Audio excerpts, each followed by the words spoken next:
On peut évidemment gérer le fond des différentes zones de notre page. On peut indiquer une simple couleur de fond avec background color. On peut aussi préciser une image de fond, auquel cas il faut préciser son chemin dans le projet via l'instruction URL parenthèse.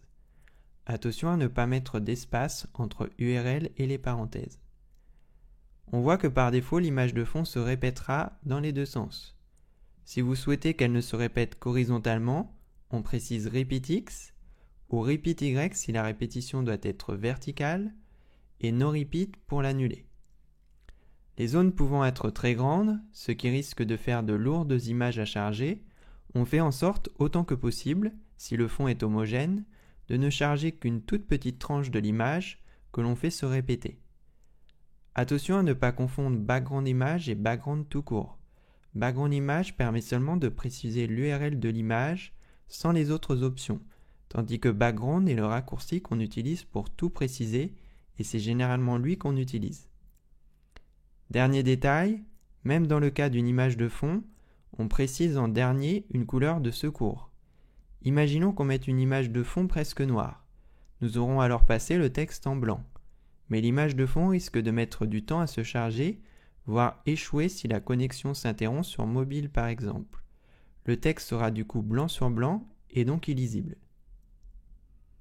Essayons par exemple de mettre notre photo en image de fond dans la sidebar. Attention, il faut respecter l'organisation de notre projet. Nous sommes actuellement dans le fichier main.css qui est dans le répertoire style. L'image, elle, se trouve dans un autre répertoire. Il faut donc remonter d'un niveau en indiquant un point 2 fois et l'autocomplétion me propose alors les chemins possibles comme d'habitude. Et on n'oublie pas d'indiquer la couleur de secours. N'hésitez pas à vous abonner à notre chaîne YouTube pour suivre tous nos tutoriels HTML5 et CSS3 en cours et à venir.